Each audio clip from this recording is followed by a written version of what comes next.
Kedua kata ini disebutkan secara berulang di dalam kitabullah.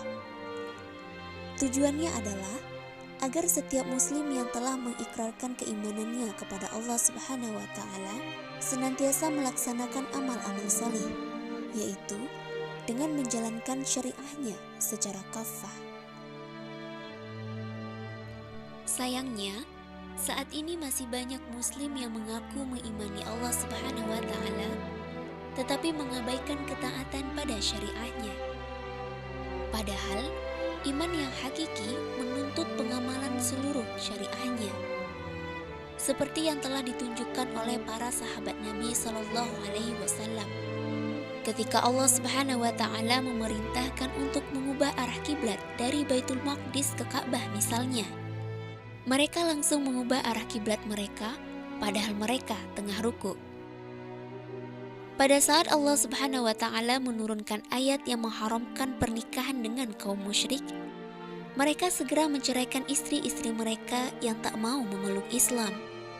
Umar bin Khattab radhiyallahu anhu bahkan menceraikan dua istrinya yang masih tetap dalam kemusyrikan.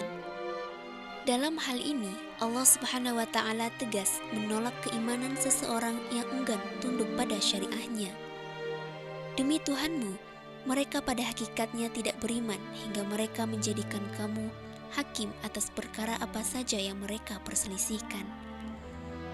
Kemudian mereka tidak merasa keberatan dalam hati mereka atas putusan yang kamu berikan dan mereka menerima dengan sepenuhnya. Allah Subhanahu wa taala juga mengingatkan Rasulullah sallallahu alaihi wasallam tentang kaum munafik yang mengklaim beriman padahal mereka berpaling pada selain hukumnya. Tidakkah kamu memperhatikan kaum yang mengklaim telah mengimani apa saja yang telah diturunkan kepadamu dan apa saja yang telah diturunkan kepada kaum sebelum kamu? Mereka hendak berhakim kepada Tagut, padahal mereka telah diperintah untuk mengingkari Tagut itu. Setan bermaksud menyesatkan mereka dengan penyesatan yang sejauh-jauhnya. Ibnu Qayyim al-Jauziyah menjelaskan bahwa Tagut adalah segala sesuatu selain Allah Subhanahu wa taala yang disembah, diikuti, atau ditaati manusia. Tagut juga bermakna setiap kaum yang berhukum pada selain hukum Allah Subhanahu wa taala dan Rasul-Nya.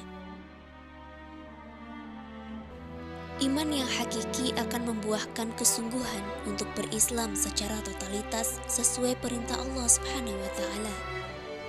Hai orang-orang yang beriman, masuklah kalian ke dalam Islam secara kafah, dan janganlah kalian mengikuti langkah-langkah setan. Sungguh, setan itu musuh yang nyata bagi kalian.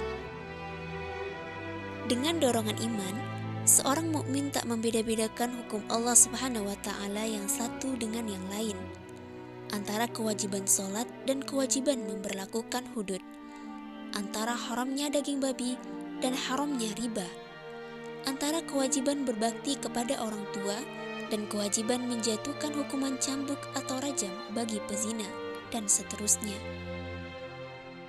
Semua ia terima dengan penuh ketundukan.